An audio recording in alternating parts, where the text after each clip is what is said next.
aussi sur cette dimension de présence 24 heures sur 24 ou quasi, c'est l'aspiration, 7 jours sur 7. Donc un certain nombre d'exigences quand même extrêmement importantes. Et c'est dans ce contexte que cette table ronde va pleinement pouvoir démarrer. Donc François, je me tourne vers vous.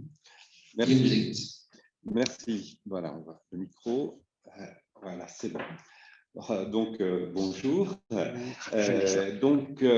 va développer donc aujourd'hui dans cette table ronde la thématique dans la multimodalité de la relance du train, la relance du ferroviaire sur nos territoires, avec une évolution en cours du modèle économique, un retour du train directement lié bien sûr aussi aux défis climatiques et environnementaux que nous vivons. Le principal objectif, c'est de rechercher tous ensemble, je dirais, les bonnes solutions pour favoriser, optimiser ce retour du rail sur nos territoires avec une offre ferroviaire plus étoffée, intégrée à une offre multimodale qui concilie principalement le besoin, bien sûr, des usagers, la viabilité économique et les impératifs environnementaux. On va solliciter le point de vue donc, de divers intervenantes et intervenants, experts des questions de mobilité et du ferroviaire, avant un débat plus large. On va demander aux participants, aux intervenants, ce qu'ils peuvent faire selon eux en priorité, bien sûr, pour relancer le rail, le train sur notre territoire. Et pour débattre de toutes ces questions avec nous aujourd'hui, donc nous avons 7 intervenants. Tout d'abord, Madame Marie-Pierre Cognat, qui est la directrice adjointe de la direction des mobilités à la région et qui suit notamment les gares, les pôles d'échange et les petites lignes. Voilà, évidemment, en prise avec le sujet. Christophe Merlin, avec nous également, de la DREAL Auvergne, donc je rappelle la Direction régionale de l'environnement, de l'aménagement et du logement, qui apportera le regard de l'État et qui est chef du service délégué aux mobilités en Auvergne. Thomas Allary, directeur territorial de SNCF Réseau. Stéphane Rogier, maire de Thiers et vice-président du syndicat mixte des transports urbains du bassin thiernois. Nouvelle AOM aussi, on en a parlé juste avant, on y reviendra. Également avec nous, nous avons voulu avoir également la voix des associations. Donc, Pierre Pomarel, qui est le porte-parole de la FNOT Auvergne, donc association bien connue, la Fédération nationale des usagers des transports, donc, qui a une expertise bien connue en matière de mobilité, de toutes les mobilités, et en matière de ferroviaire, tout particulièrement. Patrick Wolf, donc, qui est le président de l'association Objectif Capital, qui regroupe principalement des entreprises et des collectivités territoriales pour le désenclavement ferroviaire, notamment de l'Auvergne, bien sûr. On parlera avec Patrick Wolf de manière privilégiée aussi de la liaison, bien sûr, Clermont-Ferrand-Lyon, sachant que, comme vous le savez sans doute, Objectif Capital est aussi très mobilisé sur le développement, le redéveloppement de la liaison Clermont-Ferrand-Paris, mais ça sera, on développera davantage peut-être dans d'autres sessions d'Orbimum. Voilà. Et puis, le professeur Frédéric Faucon, qui est enseignant-chercheur de l'Université de Clermont-Auvergne, spécialiste de mobilité et du ferroviaire. Frédéric Faucon qui va nous aider à introduire avec quelques slides clés la situation et l'évolution du ferroviaire territorial. On commence par vous, Madame Cognard. Donc, dans le cadre de ces responsabilités multimodales, donc, quelle vision a la région d'un ferroviaire territorial revitalisé et moderne? Donc, merci, bonjour à tous. Vaste question, donc je vais vous donner quelques éléments en quelques minutes, les grandes lignes.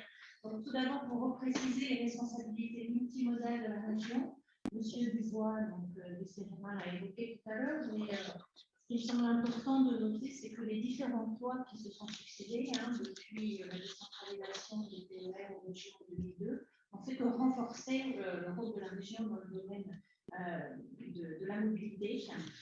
Donc, comme l'a dit M. Dubois, la région est chef de file en matière d'aménagement du territoire et d'intermodalité. La région, en plus des trains TER, des trains TER,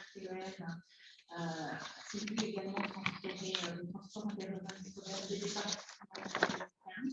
Et plus récemment, la responsabilité des zones de mobilité locale s'était été évoquées tout à l'heure, mais sachez que 95 des 107 communes ont souhaité confier cette compétence à la région. Donc la région couvre en fait beaucoup des mobilités du quotidien à l'échelle territoriale. Alors, peu en ont parlé, en tout cas, je n'ai pas beaucoup entendu ce matin, mais il semble nécessaire d'évoquer quand même des notions de budget. Donc, M. Aguilera l'a signalé rapidement. Donc, c'est une compétence très importante de la région, donc c'est aussi un budget très important de la région. Ça représente 40% du budget régional, c'est le cas à peu près de toutes les régions. Donc, on parle à peu près d'1,5 milliard, 1,5 milliard par an, c'est un petit peu variable selon les années. Donc, ce que je peux préciser sur ce milliard 3,25 par an, il y a à peu près 1 milliard qui est dédié au fonctionnement, c'est-à-dire à l'exploitation des transports, 500 millions pour les trains, pour faire avec la SNCF, et à peu près 500 millions pour les contrats avec le transporteur pour les parts scolaires. Pour les montants conséquents, j'ai beaucoup entendu parler du développement de l'offre, des prestations de services. Voilà, ça passe par l'utilisation de ce budget-là. Pareil, il faut pas que je te dise la demande. Ah bon? En majorité. Ils ont cru. Quelqu'un doit avoir son micro ouvert. Ça va s'arranger. J'ai appelé le technicien. Je ne sais pas si C'est la même chose, parce que j'ai eu un message, non, mais On va pouvoir. On va quand même continuer. Bon, je continue, donc je parlais d'argent. C'est marqué vidéo Donc, d'arrêt. les 2/3 du budget consacré au fonctionnement, donc pour les trains et pour les cars, et puis un autre gros tiers qui est consacré aux investissements. Je vais pouvoir évoquer tout de suite. Donc, des investissements dans les infrastructures, dans les gares, mais aussi dans le matériel roulant. C'est un budget très important. Et puis un petit peu dans les routes aussi maintenant pour les régions. Voilà. On peut dire aussi quelques chiffres clés en fait sur notre territoire. Le TER, c'est à peu près, les trains TER, c'est 1300 trains par jour qui circulent dans l'Auvergne-Rhône-Alpes, 460 cars sur 3400 km de lignes exploitées. Et sachez aussi qu'il y a 337 gares. Donc tout ça, ça relève, je dirais, non pas de la propriété de la région, pour le moment, même si les lois vont permettre à la région de prendre dans certains cas la propriété de la gestion, que ce soit les lignes ou les gares, elles appartiennent à l'État, la gestion confie à la SNCF, SNCF Réseau, donc voilà, on parlera pour ce qui est des lignes, SNCF Gare de Connexion pour ce qui est des gares. Et le transport interurbain scolaire, donc sachez également que c'est très conséquent aussi, 326 lignes de transport, 5 000 véhicules, 55 000 points d'arrêt, et tout cela pour transporter à la fois 200 000 voyageurs pour les trains et 200 000 élèves pour les transports scolaires. Voilà, alors pour répondre à la question, enfin pour tenter de répondre à la question sur la vision du ferroviaire territorial revitalisé et moderne, M. Aguilera l'a évoqué, on travaille sur une feuille de route à 2035, c'est-à-dire à l'échelle de 2 mandats. Et c'est important parce que le temps du ferroviaire et le temps de la route sont des temps longs, qui nécessitent de s'y prendre bien un temps à l'autre, à la fois pour définir le projet, mais aussi pour travailler sur des études et des réalisations. Pour un ferroviaire territorial revitalisé, il faut des lignes et des gares. Ça, c'est, je dirais, la priorité. Dans un projet qui certes. Et ce qu'on peut évoquer, que vous connaissez, ce sont les contractualisations qui existent entre la région et l'État pour le financement des lignes et des gares. Ce que tu peux faire en Europe. Il y a les contrats de projet de la région. Le plan de la région Auvergne avait déjà un plan à Auvergne. Mais tout s'accélère en fait en termes d'investissement dans les lignes ferroviaires et plus particulièrement dans les petites lignes, les lignes de desserte fine du territoire. Il y a un plan de sauvetage des petites lignes assez ambitieux sur 2016-2020 avec 256 millions d'euros financés par la région, l'État, SNCF Réseau certaines collectivités locales. Ça a permis de rénover à peu près 30% des lignes. Et maintenant, avec le plan de relance, il y a une accélération en fait, des financements, puisque sur la seule période 2021-2022, c'est pratiquement le même montant qui va être investi par l'État et la région, puisque c'est 230 millions d'euros. Vous voyez qu'il y a réellement un effort conséquent qui est fait pour que le ferroviaire continue à avoir une place. Ça paraît des montants importants, c'est toutefois, et ça je pense que Thomas en parlera, en dessous des besoins nécessaires qui restent très très importants pour les 10 ans à venir. C'est un rattrapage énorme à faire en fait sur le pas du ferroviaire en Auvergne et plus généralement en Auvergne. La région investit également dans les gares, parce qu'il suffit pas d'avoir des lignes, il faut également avoir des gares. Donc elle investit dans les gares, aux côtés de l'État et de la SNCF via la connexion. Mais également aux abords des gares, en apportant des conseils et des financements par des dispositifs spécifiques, notamment un dispositif qui s'appelle le contrat des aménagements de mobilité verte, qui a été adopté en 2019 et qui permet d'apporter une aide financière aux communes, aux communautés de communes qui souhaitent aménager les abords des gares. Et là, ça permet de toucher le sujet de la multimodalité et de l'intermodalité, soit pour aménager les parkings qui permettent ensuite d'utiliser le train, ou les parkings vélos, d'aménager les chemins, tout ce qui permet en fait de mieux accéder à une gare. Alors, je ne vais pas aller beaucoup plus loin parce que je sais que le temps est compté, mais sachez qu'au-delà de ces aspects d'infrastructure, pour un ferroviaire territorial revitalisé et moderne, la région travaille également sur le matériel roulant, et notamment sur le matériel roulant à hydrogène, batterie ou électrique. Et puis, il y a un tas d'autres actions qui sont mises en place pour faciliter la multimodalité et l'accès au transport collectif. Donc, c'est aussi bien des plateformes pour faciliter le covoiturage, donc avec une logistique, que de la billettique multimodale et des tarifs intermodaux avec les services de mobilité urbaine, avec donc, il y a vraiment toute une palette de choses qui sont mises en place, sans compter bien sûr tout ce qui est fait dans le domaine de la desserte. Nous avons de très très nombreuses études qui sont en cours pour définir quelle desserte et quelle offre de services apporter et ensuite mettre en place les infrastructures nécessaires. Voilà ce que je peux dire. Très bien, merci Madame Cognard. On reviendra évidemment sur plusieurs thèmes au cours de cette rencontre. On va passer la parole au professeur Faucon donc, pour une rapide mise en perspective de notre sujet, donc avec quelques images clés avant la suite des interventions. Bien, alors, ça ne fonctionne pas. Oui. Merci. Donc, en attendant que le PowerPoint se lance, j'ai fait lundi matin une conférence introductive sur le ferroviaire. Donc, ce que je vais dire maintenant fait un petit peu suite parce que j'avais développé pendant 40 minutes lundi. Et c'est aussi un préalable avec une conférence de cet après-midi où je parlerai des actions concrètes et des études que nous menons, notamment avec la SNCF. Donc en fait, là, c'est un petit propos de 10 minutes pendant lequel je veux surtout faire un tout petit état des lieux du rail auvergnat et donner quelques pistes de discussion, quelques orientations, quelques ouvertures à la discussion.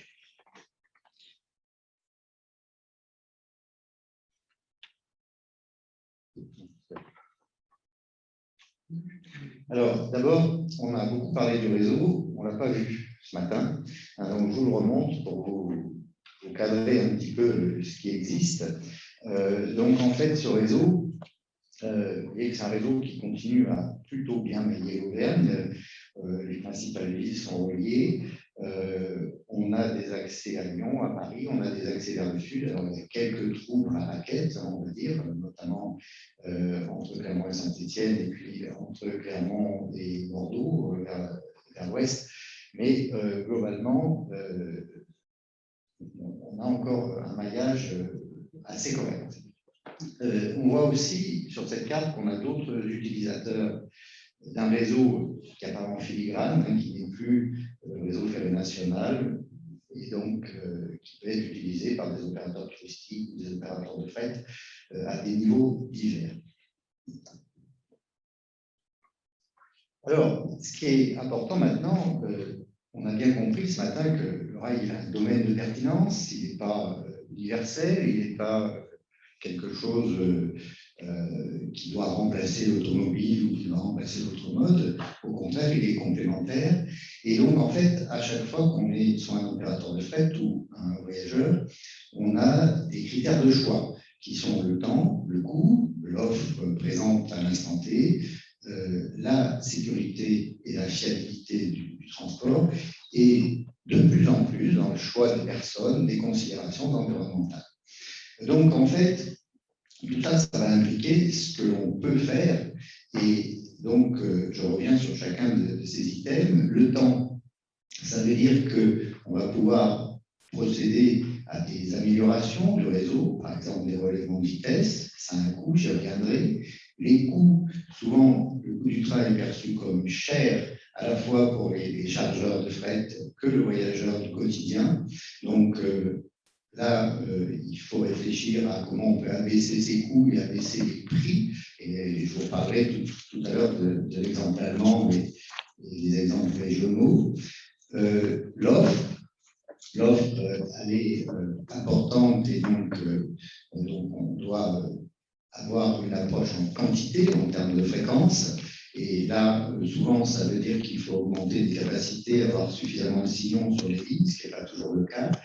Et en qualité, en termes de confort, de service, on peut imaginer par exemple le Wi-Fi à bord des trains. Et puis la sécurité et la fiabilité, donc on veut à l'instant T être acheminé dans de bonnes conditions et aussi sans risque. Et ça, c'est quelque chose de très important. Quand on prend le train, on a 25 fois moins de risque d'avoir un accident que si on prend sa voiture. Et donc cette notion, aller intégrer beaucoup de gens qui se disent je vais être en sécurité. Ça peut aussi aller jusqu'au stationnement. Je vais pas à Paris en train parce que je pourrais pas stationner, en voiture parce que je pourrais pas stationner, etc., etc. Et puis aujourd'hui, maintenant, beaucoup de gens agissent avec des considérations environnementales.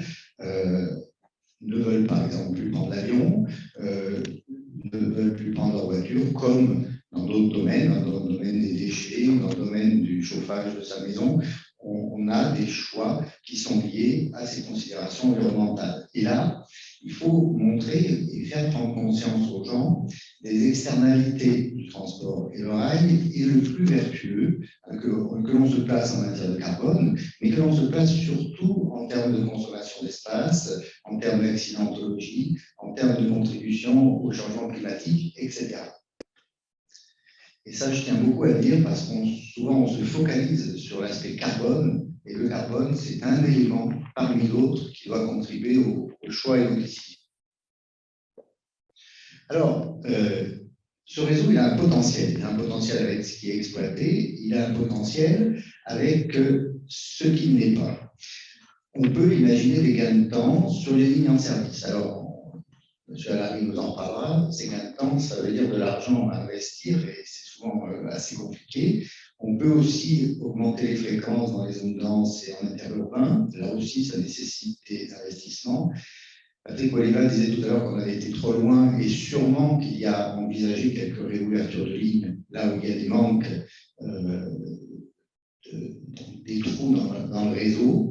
Et puis, il y a tout ce qui apparaît ici sur cette carte d'infrastructures désaffectées. Désaffectées, c'est-à-dire qui ne sont plus utilisées pour du ferroviaire. Alors, il s'agit évidemment pas de remettre en œuvre tout un tas d'infrastructures, mais moi, je les vois plutôt comme une complémentarité. C'est des infrastructures qui sont isolées des routes, qui peuvent être transformées en voies vertes, qui peuvent être transformées en pistes cyclables, qui peuvent être transformées pour acheminer des personnes vers des gares en tant que pôle intermodal. Donc je pense qu'il y a tout un travail à faire sur cet ancien réseau ferroviaire plus pour du ferroviaire, mais pour autre chose, et c'est là peut-être où doit être l'innovation.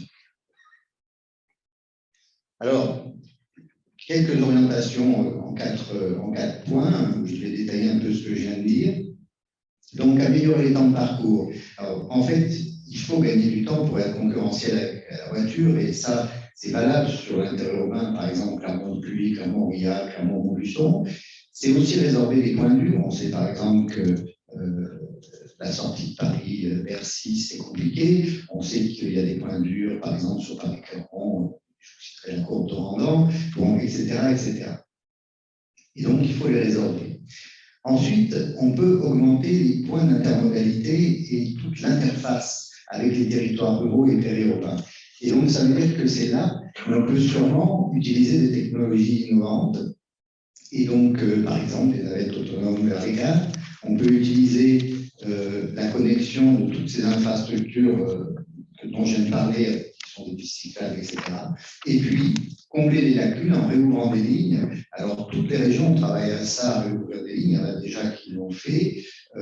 Et donc, ces lacunes, ça peut être par exemple Tiarouin ou Ussel-Volvic, et assurer de nouveaux points d'entrée. Par exemple, 6 km que forme Vertaison-Billon, ça peut être un point d'entrée intermodal avec une gare à Billon qui rentre dans l'agglomération et qui dessert tout le territoire de Ligure.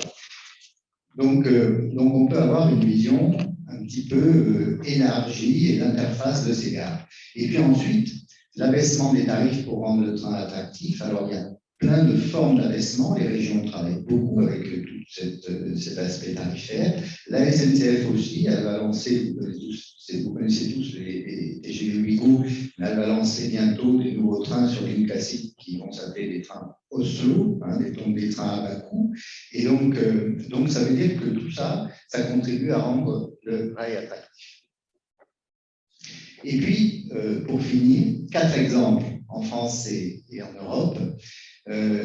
Souvent, la clé, c'est d'investir sur son territoire de compétences, mais aussi en extraterritorialité. Je vais vous donne un exemple, c'est celui de la Normandie. La Normandie a un gros problème avec les trains qui sortent de Paris-Saint-Lazare, qui sont toujours en retard parce que c'est saturé.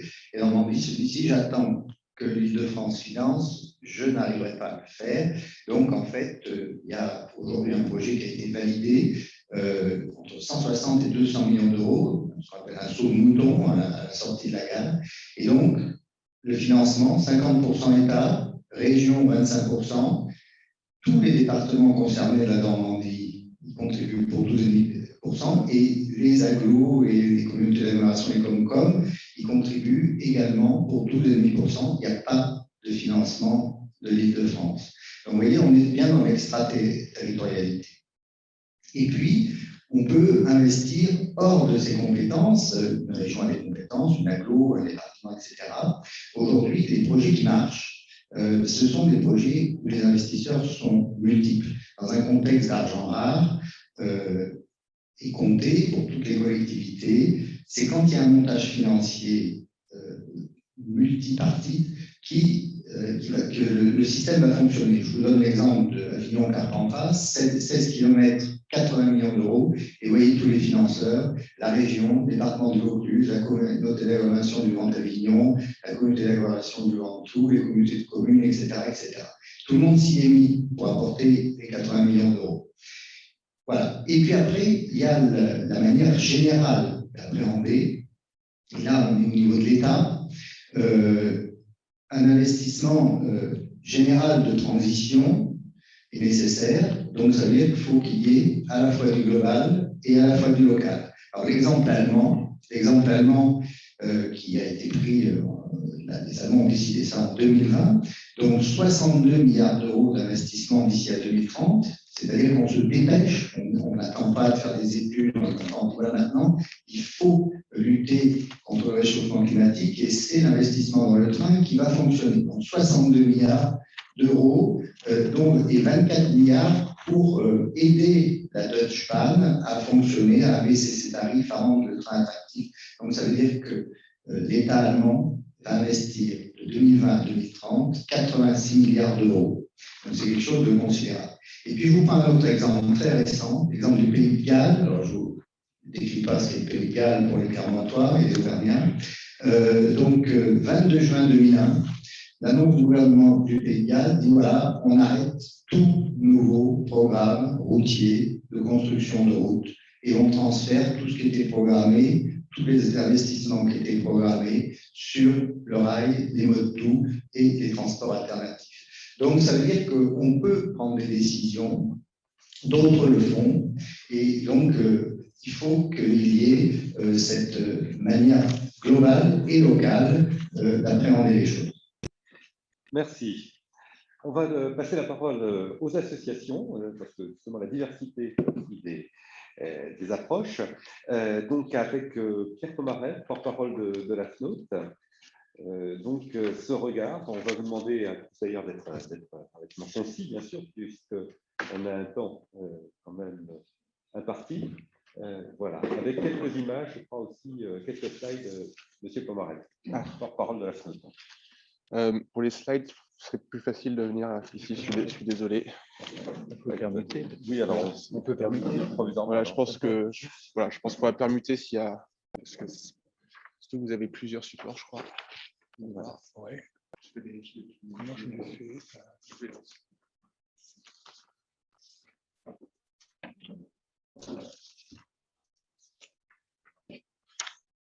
Oui, donc le regard des usagers sur cette problématique. Vous m'entendez? Non, c'est pas bon. Alors, le regard des usagers sur cette problématique. Alors, d'une part, je souhaitais insister sur le fait que les déplacements de proximité ont une importance absolument prépondérante en matière de problématiques de transport. Donc, les déplacements à grande distance ne représentent qu'une toute partie de nos besoins. Par contre, les déplacements quotidiens sur des distances inférieures à 50 km sont absolument majoritaires et très prégnants dans les besoins de déplacement des usagers. Et ces déplacements sont multimotifs. C'est-à-dire que le déplacement qui jusqu'à présent a été identifié comme motif principal qui était domicile-travail tend à décroître relativement aux autres motifs qui sont les déplacements à motif personnel, les déplacements à motif culturel, sportif, les déplacements pour aller vers le centre de santé, etc.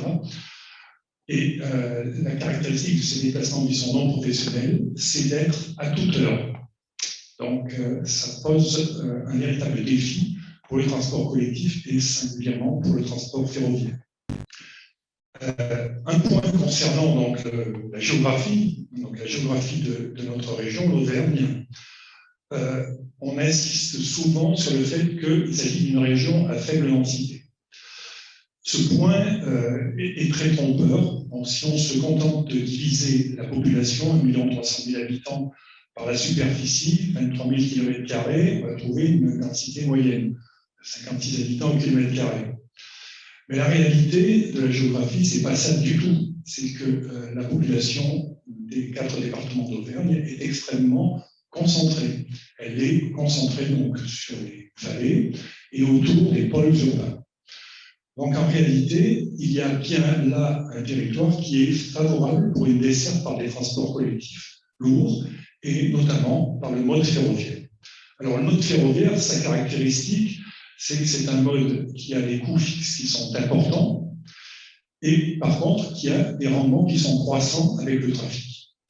Donc on a intérêt à remplir les trains, d'abord à proposer des offres qui soient attractives pour que bien sûr on puisse remplir ces trains et donc à s'intéresser aux besoins des usagers. Alors les usagers, pour qu'ils viennent vers le train, donc ils ont déjà des a priori favorables. M. Faucon en a parlé tout à l'heure, il y a une prise de conscience environnementale qui est indubitable. Il y a aussi le sentiment de sécurité en employant un moyen de transport collectif. Il y a aussi le fait que le temps de déplacement n'est plus du temps inutile, puisqu'on peut faire autre chose lorsqu'on est déplacé, plutôt que de se concentrer sur la conduite. Mais pour que l'usager puisse choisir le mode du transport collectif, il faut un certain nombre de conditions. Parce qu'on peut avoir des envies, mais pour qu'elles soient concrétisées, il faut que l'offre de transport soit adaptée aux besoin de déplacement. Or, quel est le principal besoin pour les clients potentiels du transport collectif et singulièrement pour le mode ferroviaire? C'est la fréquence. S'il n'y a pas de fréquence, il n'y a pas d'intérêt, il n'y a pas d'avenir pour le transport collectif. Le fait de devoir se fier à des horaires qui sont limités dans la journée limite très fortement l'attractivité d'un mode de transport collectif, y compris en milieu urbain. On peut imaginer que, même dans une agglomération comme Clermont-Ferrand, si on avait un tramway toutes les heures, on n'aurait personne dedans. Qu'est-ce qui fait que les gens viennent vers le transport collectif et remplissent les transports urbains? C'est parce qu'ils viennent de la fréquence, on ne se préoccupe plus de l'horaire. Donc, le principal défi, ça va être de pouvoir offrir aux usagers du transport ferroviaire de la fréquence. Et le deuxième point, c'est l'intermodalité qui doit être la plus fluide possible. Un usager, il fait rarement un déplacement d'une gare vers une autre. Généralement, il part de son domicile qui n'est pas à côté de la gare et il se rend vers un lieu qui peut être son lieu de travail, un hôpital, ses amis, etc., qui sont à distance d'une gare. Donc, il faut organiser une intermodalité autour des gares qui soit absolument huilée. Alors, si on regarde dans une région comme l'Auvergne, cette intermodalité est extrêmement déficiente.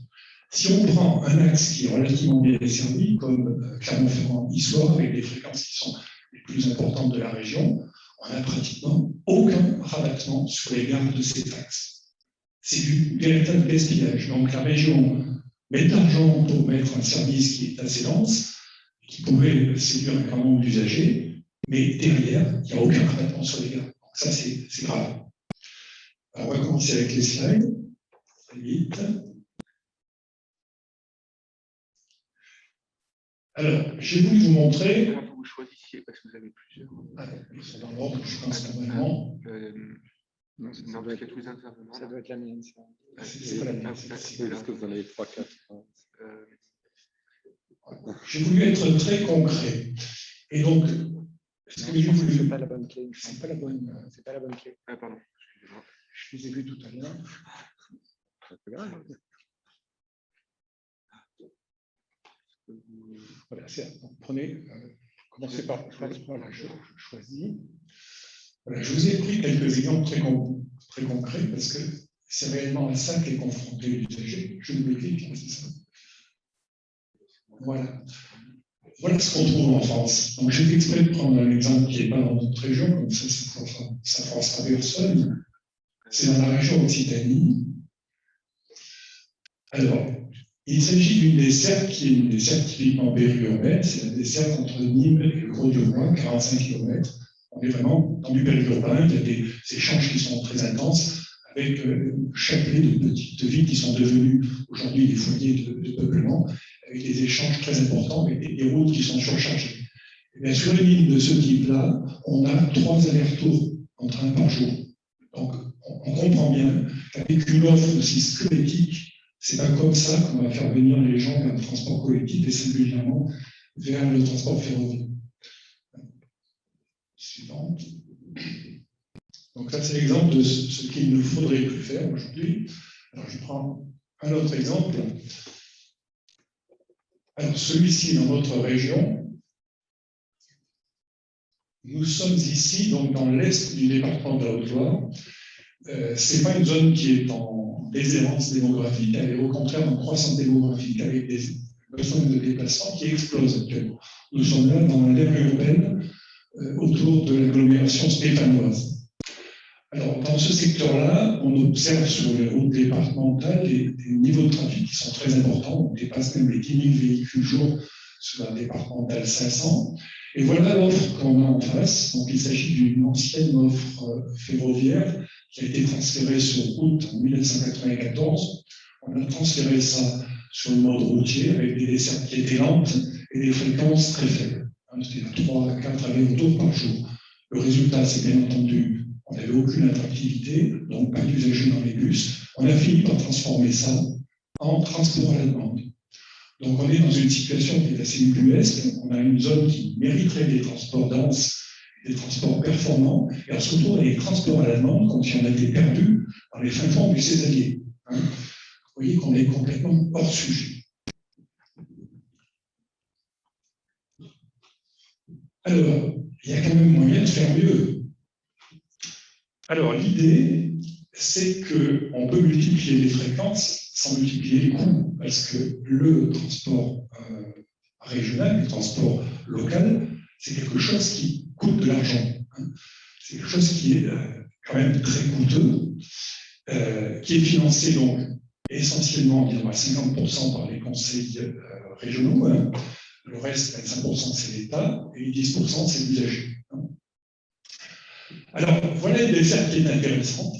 C'est une desserte qui a été montée sur la ligne Perpignan-Villefranche, cette ligne qui avait été interrompue suite à un accident d'autocar, pour lequel la desserte avait été donc stoppée pendant plusieurs années. Et on a remis en place une desserte de type cadencé économique. Alors, si vous regardez le détail de cette desserte, en fait, on a des autorails qui font constamment la navette, qui font le demi-tour à Prades ou à Villefranche, et qui, ainsi, ne perdent aucun temps. C'est-à-dire que le ferroviaire qui a des coûts fixes importants, ce qui coûte cher, c'est d'avoir acheté le matériel, et c'est d'avoir le personnel qui va le conduire ou qui va l'accompagner. Donc là, on utilise intelligemment les moyens de la collectivité, c'est-à-dire que le matériel, il tourne en permanence toute la journée, il n'y a pas de temps mort, on ne reste pas à rouler pendant 2-3 heures sur des voies de garage, comme je vois souvent en gare des Clermont-Ferrand. Donc là, ça tourne. Le personnel de conduite, il a sa journée de travail qui est remplie. Il ne passe pas son temps à attendre son service. Il conduit le train dans un sens, il attend 10 minutes, il repart dans l'autre sens. Voilà une desserte qui est intéressante parce qu'elle est économique et qu'elle est du coup attractive pour les usagers. Si vous regardez, donc il y a en heure creuse un train toutes les 2 heures et en heure pleine un train toutes les heures.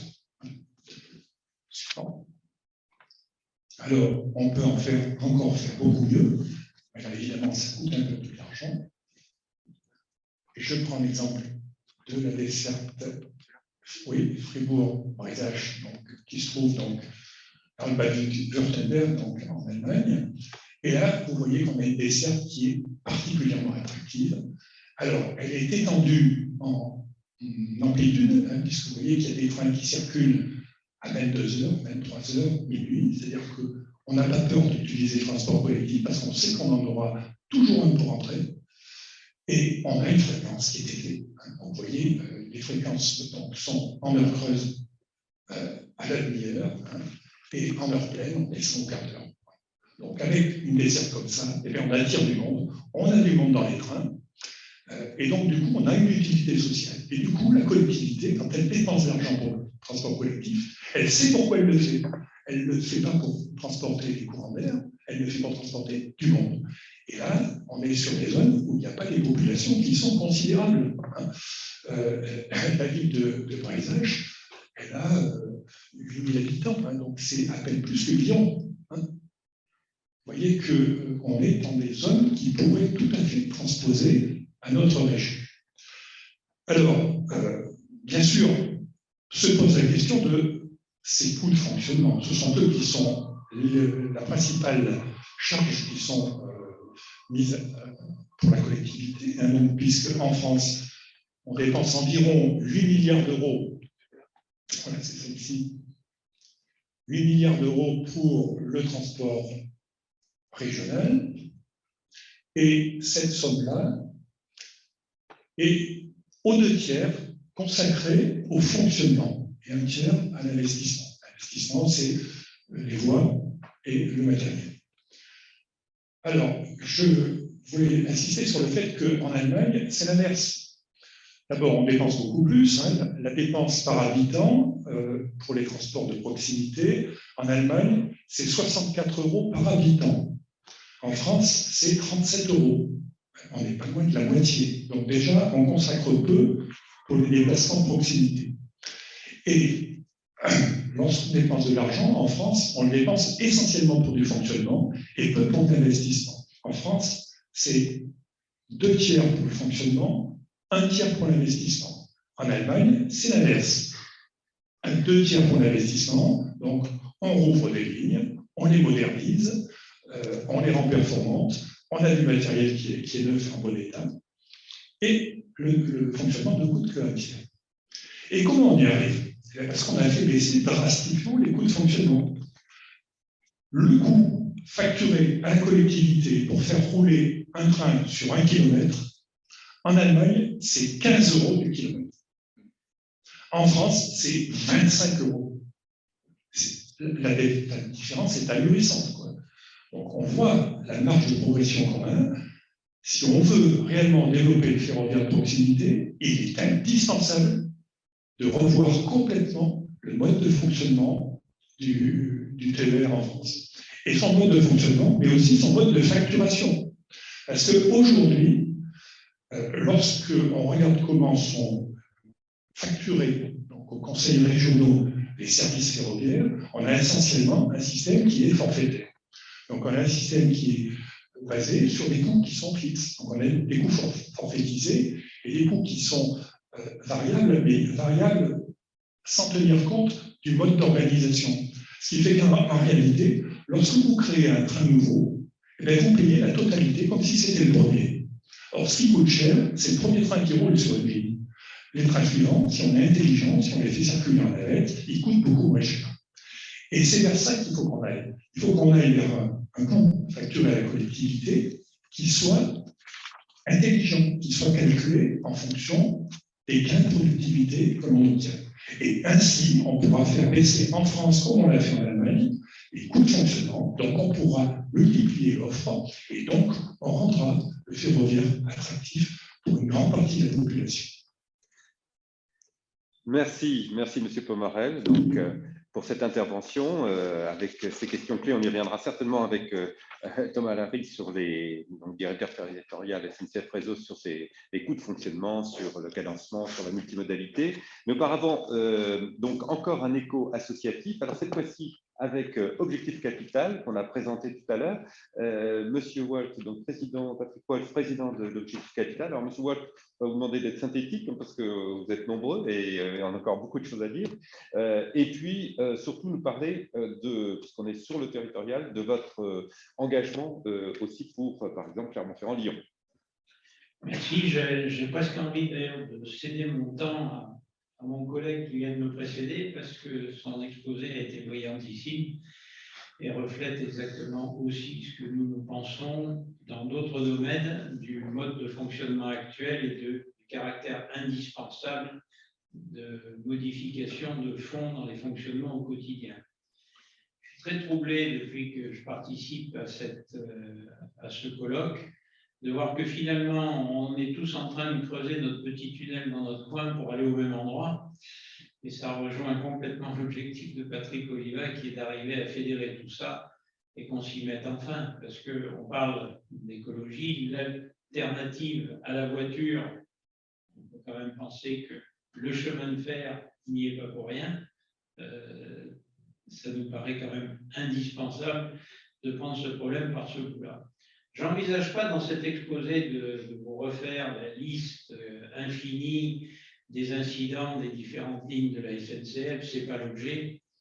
L'objet d'Objectif Capital, c'est d'aller aussi dans ce sens d'une modernisation rapide des liaisons ferroviaires, parce que nous avons une région qui est désormais très attractive, sur laquelle un immense travail a été fait par les différentes collectivités, publiques, régionales ou autres, dans lequel nous avons actuellement un dynamisme économique, notamment avec une création de multitudes d'entreprises, pour laquelle la dernière difficulté pour qu'on soit véritablement compétitif au plan européen, c'est la desserte.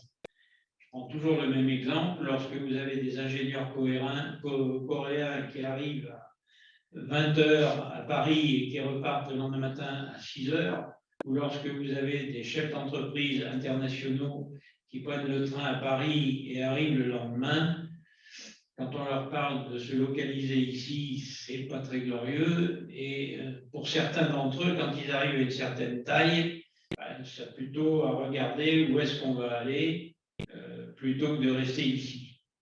C'est dommage parce qu'on a tout le reste. Et c'est le sens de l'association qui s'inscrit dans la démarche générale. Si notre démarche concerne pour l'instant Paris, parce que Paris est un axe vital, mais ça concerne aussi Lyon. C'est un énorme enjeu, c'est extrêmement coûteux, ça ne doit pas se faire au détriment de toutes les actions qui sont envisagées sur les dessertes locales. Je pense que ça nécessite un effort à la demande. Je suis aussi très porté à m'interroger sur le fait que ces discussions sur le ferroviaire, on ne parle jamais du fret. Or, quand on veut faire de l'écologie, on commence, avant de supprimer les voitures dans les centres-villes, par supprimer les camions sur les autoroutes.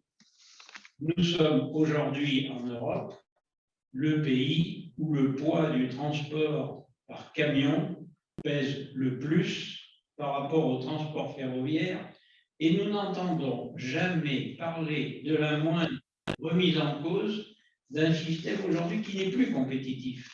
On cherche à utiliser des voies, on cherche à justifier des investissements. Il y a quelque chose que nous, on ne comprend pas et sur lequel les chefs d'entreprise sont tout à fait susceptibles de vouloir travailler et d'intervenir, d'agir de concert, d'être transversal, ça fera plaisir à Patrick Oliva, et Dieu sait que c'est justifié, et de ne pas chercher en permanence une solution dans un coin, alors qu'elle doit être compatible avec une autre. Donc on est sur un rôle totalement constructif. Et pour finir sur une note positive, je vais me tourner vers Thomas Allary, on a quand même aujourd'hui un programme ferroviaire sur le sujet qui nous paraissait le plus urgent sur Paris, sur lequel les crédits sont votés, les travaux sont en cours, les délais seront très probablement respectés et que nous bénéficierons d'un service tout à fait correct. Ça prouve quoi pour moi? Je vais conclure là-dessus. Ça prouve que quand on veut, on peut. Je le dis d'autant plus librement que ce travail, il ne résulte pas de 3 ans d'objectif capital, il a commencé longtemps avant. Dernier point, c'est accélérons le processus, ça a été dit par un autre intervenant, parce qu'il faut arrêter de tourner en rond en faisant des études à 25 ans, alors qu'on a des problèmes immédiats à gérer. C'est totalement décourageant. Excusez-moi de le dire avec mes mots, on se fout complètement de 2050. Il y a une urgence immédiate, parce que là, les trains vont passer et les entreprises, elles iront s'implanter ailleurs que dans notre région, alors qu'il y a un outil formidable. Voilà ce que je voulais dire de façon brève. J'espère que ça va comme ça. Très bien, merci Monsieur Wolf. Donc, on rappelle bien sûr qu'on est effectivement dans une logique résolument constructive tous ensemble. Alors là, on a besoin aussi de la parole de l'État, donc avec celle de Christophe Merlin, donc de la DREAL, donc pour revenir aussi sur les engagements de l'État en faveur du ferroviaire territorial, les engagements pris et les engagements à venir. Voilà, donc Christophe Merlin, voilà.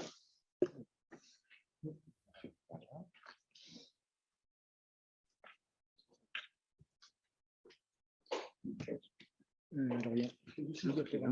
Attendez. Vous voulez le suivre. Vous m'avez donné la clé.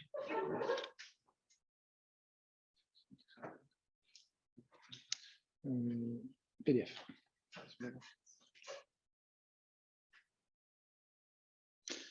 Bien, merci.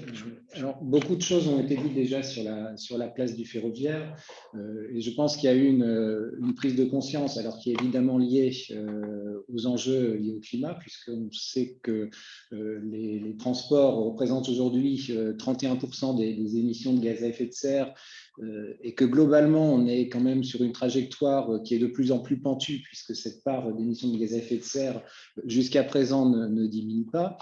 Et donc, c'est vrai qu'il y a eu quand même une évolution importante depuis le très controversé rapport de Jean-Cyril Spinetta en 2018, je dirais, qui condamnait presque un certain nombre de petites lignes. Et la situation actuelle, qui fait suite notamment à la loi d'orientation des mobilités et également au rapport du préfet Philizot, qui redonne un avenir, je dirais, concret aux petites lignes ferroviaires. Et c'est un sujet important en Auvergne-Rhône-Alpes, et en particulier en Auvergne, puisque une grande majorité du réseau est constituée de ces petites lignes. Alors, Thomas vous fera sans doute un panorama complet de la situation, mais on souffre évidemment en Auvergne d'un déficit d'investissement, mais ça a été vrai aussi pour la ligne Paris-Clermont, d'un déficit d'investissement et d'entretien de ce réseau jusqu'à, je dirais, peut-être les 10 dernières années. Et donc, il y a évidemment un rattrapage fort qui est à faire. Et quand on parle de petites lignes, si on peut passer au slide, on est sur des réalités qui sont très contrastées sous le même terme, puisqu'on a par exemple en Auvergne la ligne Clermont-Volvic qui est 60 voyageurs jour avec 6 allers-retours, Clermont-Thiers qui est 10 fois plus, et Lyon-Saint-Bel qui est encore 10 fois plus. Donc en Auvergne-Rhône-Alpes, 2/3 du réseau ferré est constitué de ces petites lignes avec des vocations qui sont très différentes, qui peuvent aller du périurbain, de l'interurbain, ça a été évoqué, et des sections de desserte fines qui sont relativement peu fréquentées. Alors, la loi d'orientation des mobilités a remis ces petites lignes au cœur du sujet, avec notamment une des ambitions fortes de la loi d'orientation des mobilités, qui est la mise à niveau du réseau routier et ferroviaire, dans un contexte évidemment d'objectifs de report modal, de stratégie bas carbone, d'aménagement du territoire, mais aussi d'une autre dimension qui est évidemment la dimension sociétale et patrimoniale que peuvent avoir ces petites lignes. Donc aujourd'hui, clairement, l'objectif qui a été réaffiché par le gouvernement, c'est de pérenniser les services publics de transport qui répondent à la fois aux enjeux de transition écologique, d'aménagement du territoire et de soutenabilité économique. Alors, sur les petites lignes, évidemment, le panorama national est complexe, puisqu'on est sur des lignes qui sont relativement vétustes, et Thomas Larry en fera peut-être un panorama, qui sont en général peu électrifiées, à voie unique, et qui sont en décalage très fort par rapport à ce qu'on appelle le réseau structurant. Alors, les réorientations qui ont été données en fait suite à un rapport qui a été confié au préfet Philizot et qui a été rendu début 2020, ont pour objectif de contractualiser en fait, d'avoir des plans d'action par région, de manière à hiérarchiser le réseau pour apporter des réponses adaptées, c'est-à-dire identifier un certain nombre de lignes qui ont vocation à rejoindre le réseau structurant, un certain nombre qui ont vocation à continuer d'être cofinancés par l'État et la région à travers les contrats de plan État-région, et un certain nombre de lignes qui pourraient être prises en financement intégral ou en gestion par les régions. Donc, ce chantier a été amorcé sur le plan national avec un certain nombre de protocoles, ce qu'on appelle des protocoles petites lignes, qui ont été signés dans différentes régions et qui permettent surtout de donner de la visibilité aux autorités organisatrices sur les investissements à faire et de sécuriser ces investissements dans une vision à 10 ans. Alors, bien sûr, tout ça se fonde sur les besoins des autorités organisatrices. C'est pour ça que le pilotage du système ferroviaire et les relations entre État, région et SNCF sont évidemment importantes pour connaître les besoins de ces autorités organisatrices et adapter le système ferroviaire. Ensuite, il y a dans ce rapport aussi préconisé d'engager un travail de fond de manière à objectiver les besoins en financement et puis clarifier les responsabilités, c'est-à-dire y voir plus clair sur les besoins de financement, sur les travaux à réaliser. Ouvrir les modes de gestion pour permettre aux régions d'assumer plus de responsabilités quand elles le souhaitent, soit également de pouvoir s'appuyer sur d'autres intervenants. Et puis, je pense que ça a été largement abordé, pouvoir pousser à l'innovation et à des gains de productivité en s'affranchissant notamment à travers des expérimentations, des contextes qui peuvent exister en imaginant des solutions innovantes. Alors, il y a par exemple les trains légers qui peuvent être une solution, mais il y en a sans doute d'autres. Ah, il y a des petits dessins qui apparaissent, je crois qu'on est pas mal piraté. Oui, ça ne nous a pas échappé. Toujours le coréen qui n'est pas content clairement. Il y a une conférence sur la cybersécurité à Aurillac dans la semaine ordinaire. Voilà. Comment on fait ça? Sinon, on va le... Non, bon, on peut couper le... Oui, peut-être le synthétique. Ouais. Alors, donc pour accompagner tout ça, je dirais qu'il y a déjà un certain nombre de signaux positifs, hein, au-delà de ces protocoles qui sont assignés, notamment qui sont à établir sur les petites lignes. Mais ça a été souligné, le plan de relance a constitué une formidable opportunité pour le ferroviaire en Auvergne-Rhône-Alpes, avec 230 millions d'euros en 2021 et 2022 pour régénérer les lignes et 130 millions sur l'ex-Auvergne. On a évoqué, ça a été évoqué aussi par M. Wolf, donc le sujet du fret ferroviaire, puisque le capillaire fret, donc les 8 lignes qui sont dédiées uniquement au fret ferroviaire, et en particulier celle de Volvic, le Mont d'Or, ont bénéficié de cofinancement à travers le plan de relance État-région de 20 millions d'euros. Et donc, au total, à travers ces lignes, on a 9 lignes qui ont fait l'objet de travaux pour 170 km depuis 2019. Voilà. Malgré tout, ce qu'on peut dire, c'est qu'on est là sur un chantier, sur des perspectives de régénération et qu'évidemment, les réflexions sont à poursuivre sur les modes d'exploitation, sur des nouveaux modes économiques qui sont à trouver, peut-être avec plus de frugalité et des services qui peuvent être moins coûteux et qui seraient à exploiter. Évidemment, trouver de nouvelles ambitions pour l'utilisation de ces lignes avec, par exemple, la reconquête de chargeurs sur le fret, des opportunités aussi à travers peut-être le slow tourisme, l'amélioration de l'intermodalité. Alors, on peut évoquer aussi le sujet de l'aménagement des gares et des places de parking sécurisées, pour lesquelles le plan de relance va contribuer aussi au niveau régional à financer des places de parking sécurisées.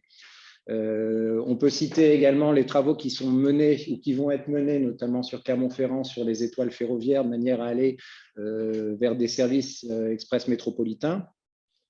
Donc tout ça en partenariat avec les autorités organisatrices qui sont compétentes sur les territoires desservis. Et puis évidemment, un enjeu de verdissement d'un certain nombre de lignes qui ne peuvent pas toujours justifier d'une électrification, avec des expérimentations qui sont envisagées sur le territoire, sur les trains batterie, les trains hybrides ou les trains hydrogène. Et puis enfin, je dirais qu'au-delà de la régénération, il faut que ces lignes puissent être intégrées dans les politiques mobilité des métropoles et des collectivités. Donc, la pérennité de la majorité de ces lignes, elle pourrait être acquise que si elles constituent, évidemment, ça a été évoqué sur le sujet du service, une solution efficace au sein d'un réseau de transport adapté au territoire qui est porté par ce territoire et évidemment dans une vision d'intermodalité. Très bien. Merci. Très logiquement, on va enchaîner avec l'intervention de Thomas Allary, donc directeur territorial de SNCF Réseau. Donc, le point sur cette relance du ferroviaire territorial, ses forces et ses faiblesses. Merci. Alors, je vais aussi m'appuyer sur quelques diapos. J'espère qu'ils vont apparaître à l'écran. Là, je les vois. Vous les voyez ou vous voulez? Non, mais c'est bon. Ça va aller? Alors, vous verrez, il y a pas mal d'images en fait, hein, sur toutes ces diapos. L'idée n'est surtout pas de vous abreuver des détails qu'il y a derrière, mais plutôt d'essayer de s'appuyer dessus pour envoyer quelques messages. Le premier étant peut-être de revenir sur la question de quoi on parle exactement aujourd'hui quand on parle du ferroviaire. C'est quoi le système ferroviaire? Parce que SNCF Réseau que je représente n'est qu'un acteur parmi d'autres de ce système. Donc même si après je ferai des focus sur le réseau, c'est important de comprendre l'ensemble. Alors là, je vais pouvoir m'appuyer sur la première. C'est bien sur l'écran. Voilà, c'est presque la première. C'est presque bon. C'est ça? Enfin, la suivante. Voilà. C'est ça. Bon, surtout pour rappeler que le système ferroviaire tel qu'il est conçu aujourd'hui, en fait, il est en train de se construire pour permettre l'ouverture à la concurrence qui est permise par la loi depuis un certain temps. Et moi, je fais toujours le parallèle avec le transport aérien, on a un peu plus l'habitude avec un ou des gestionnaires d'aéroport uniques, un par aéroport en tout cas, et une seule DGAC, évidemment, qui offrent leurs services à tout un ensemble de compagnies aériennes qui, elles, sont en concurrence les unes avec les autres.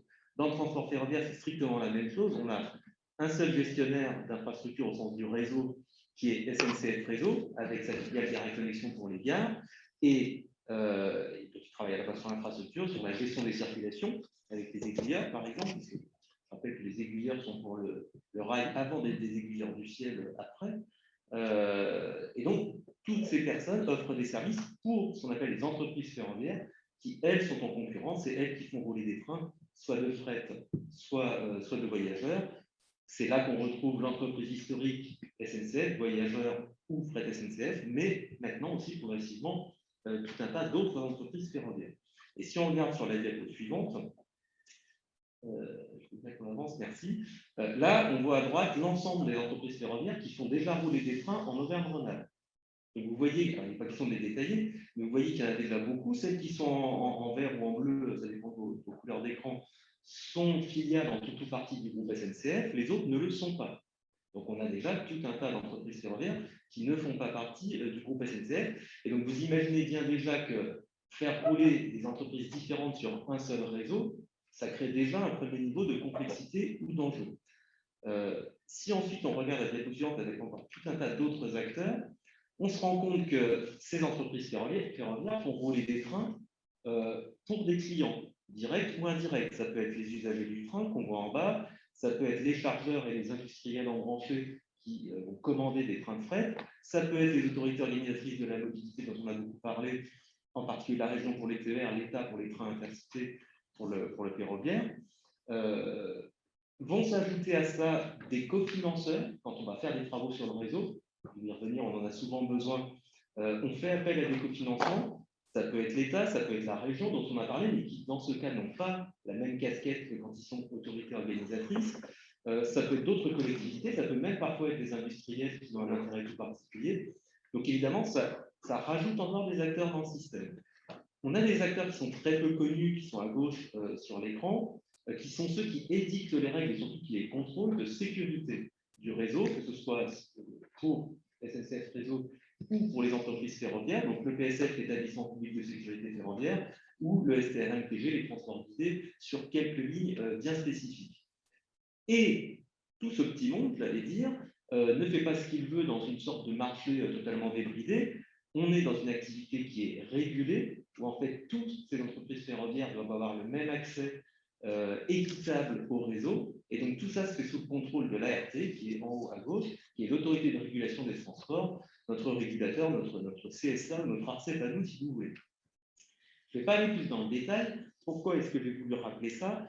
C'est parce qu'il y a quand même beaucoup d'acteurs, et en fait, aucun de tout cela ne peut jouer sans les autres. Tous ces acteurs sont interdépendants, et donc quand on dit on va faire quelque chose dans le ferroviaire, il ne faut pas croire que la solution va être évidente, unique, systématique et simple. Ça veut forcément dire qu'on va mettre beaucoup de gens autour de la table, et donc il faut l'avoir en tête, c'est important, parce que le schéma est pour le coup systématique avec beaucoup de monde. Alors si maintenant je zoome sur l'Auvergne, on voit sur la carte le réseau auvergnat. Alors je veux bien revenir juste sur la diapo d'avant. Avant de parler des travaux, juste la photo, à peu près 1000 km de ligne en Auvergne, dont 100 qui sont électrifiés. Donc vous entendez bien déjà 900 non électrifiés. Donc ça, c'est quand même déjà un premier point important. Le second, c'est que le réseau, alors là, pour le coup, en Auvergne comme ailleurs, il est très ancien, très vieillissant, vous pouvez faire comme vous voulez, et il nécessite beaucoup de travaux. Il n'y a pas eu assez de renouvellement de ce réseau dans toute la France, hein, pendant plusieurs décennies, autour des années 80 à 2000 en gros. Il n'est plus le temps de se dire pourquoi pas machin. La situation elle est comme ça aujourd'hui, et on a un énorme retard à rattraper pour renouveler ce réseau. Un chiffre pour l'avoir en tête, au début des années 2000, on était tombé à quasiment 500 millions d'euros de travaux de renouvellement des infrastructures chaque année, ce qui était extrêmement peu. Aujourd'hui, on est remonté, ce qui est extrêmement élevé, à 3 milliards d'euros. Donc on est dans un effort colossal, à la fois financier, de la part de l'ensemble des financeurs et industriels, parce que ça se fait avec beaucoup de moyens industriels. Alors ça, c'est la super bonne nouvelle. La moins bonne, c'est que si on voulait pour faire assez vite, pour que toutes les fonctionnalités du réseau soient préservées, il faudrait à peu près 4 milliards d'euros. Donc vous voyez que le moment a beau être plutôt positif, il manque encore de l'argent pour garantir la pérennité du réseau tel qu'il existe, tel qu'il existait en tout cas jusqu'à maintenant. Donc ça, c'est un point important à avoir en tête. C'est ce qui explique qu'on va aussi chercher des cofinancements pour réaliser des travaux, et en particulier sur ces lignes moins circulées, souvent en milieu peu dense comme en Auvergne, pour quand même arriver à aller au-delà de nos 3 milliards et chercher le moyen de pérenniser en particulier les petits flux. Et donc c'est ce qu'on voit, ça a été déjà évoqué, je vais le dire très vite, sur la diapo suivante. On a déjà beaucoup de travaux qui ont lieu ou qui ont eu lieu sur ces lignes. Alors j'ai fait exprès de le mettre au niveau d'Auvergne-Rhône-Alpes, on voit qu'il y a quand même un focus important sur le volet auvergnat dans la région sur ce sujet des petites lignes. Donc on l'a dit, 260 millions en 2015-2020, 230 millions sur 21-22, donc sur une toute petite période, c'est beaucoup d'argent. Ça, c'est des bonnes nouvelles. La moins bonne, je ne sais pas, ou celle qui va avec, c'est que dans les 5 années suivantes, il en faudrait à peu près 450-500. Et puis dans les 5 années qui suivront, encore autant. Vous voyez qu'on est loin d'avoir fini ce travail, et je parle de sommes qui sont quand même colossales. On est bien d'accord, je parle en centaines de millions d'euros. Donc les deux messages qu'il y a derrière ça, derrière toutes ces photos, c'est que le ferroviaire, ça coûte très cher. C'est un mode lourd, et on peut dire tout ce qu'on veut sur la baisse des coûts de l'exploitation, etc. Oui, évidemment, il y a beaucoup de choses à faire, et j'y viens après, mais ça coûte cher, et ça coûtera toujours cher. Voilà, c'est fait pour faire du transport de masse, c'est un mode lourd. Ça, c'est le premier point, je reviens dessus après. Le second, c'est que le bilan carbone, il n'est pas forcément systématiquement bon pour le ferroviaire. Donc attention, hein, on est les premiers, nous, dans le groupe SNCF, à défendre et à valoriser la qualité environnementale du transport ferroviaire. Mais attention quand même au systématisme, et en particulier quand on est en Auvergne sur des lignes qui ne sont pas électrifiées en très grande majorité, un train qui roule au diesel avec très très peu de voyageurs dedans, le bilan carbone par voyageur, il n'est pas toujours optimal. Donc, attention aussi aux fausses idées ou trop systématiques sur ce point. Pourquoi je vous dis tout ça? Parce que le ferroviaire, ça ne peut pas être une réponse systématique. Elle n'est pas systématiquement adaptée, en tout cas, au sujet des mobilités en milieu peu dense. C'est adapté pour du transport de masse. Et donc, il faut quand même toujours se reposer la question: c'est quoi notre besoin, à quoi on est en train de répondre, et en particulier, je voudrais mettre un petit point là en évidence, est-ce que le réseau tel qu'il a été construit répond vraiment aux besoins qu'on a aujourd'hui? Un exemple que je cite de temps en temps, la ligne de l'Aubrac qui va vers Béziers, elle a été construite fin du 19e siècle pour transporter en masse les vins des régions du Sud vers Paris. Moi, je vous garantis qu'il y a longtemps qu'on n'a pas vu passer une bouteille de vin sur la ligne de l'Aubrac. Et pourtant, on dit aujourd'hui, non mais il faut la garder parce qu'elle fait ci, elle fait ça. Oui, mais elle n'a pas été construite pour ça. Donc, est-ce qu'elle est vraiment si adaptée? La réponse est peut-être oui, peut-être non, je ne donne pas la réponse. Je donne juste un exemple pour dire, attention, il faut tout le temps revenir aux besoins, et ce n'est pas forcément évident que c'est toujours bien fait. Je ne sais plus qui parlait tout à l'heure de gains de temps. Il est important d'arriver à trouver des gains de temps. Typiquement, sur Clermont-Lyon, gagner du temps aujourd'hui sur le temps ferroviaire, il suffit de regarder la carte pour se rendre compte que ce n'est pas forcément évident, parce qu'en fait, ça a été construit là aussi, fin 19e. Ça fait le tour des monts du Forez et du Lyonnais pour rentrer vers Lyon. Bref, ça ne va pas du tout en ligne droite. Depuis, il y a eu une autoroute, hein, vous l'avez remarqué, qui, elle, va en ligne droite avec des tunnels. Si on veut retrouver un temps compétitif en ferroviaire, ça va vouloir dire tracer des lignes droites, faire des tunnels ferroviaires. J'oublie mes centaines de millions, je passe aux milliards. Et je retombe sur mon sujet financier initial. Voilà, donc à chaque fois, la réponse est pas oui, pas non. Hein. C'est formidable de faire un tunnel entre Clermont et Lyon. Mais dans ce cas-là, il faudra les milliards. Voilà.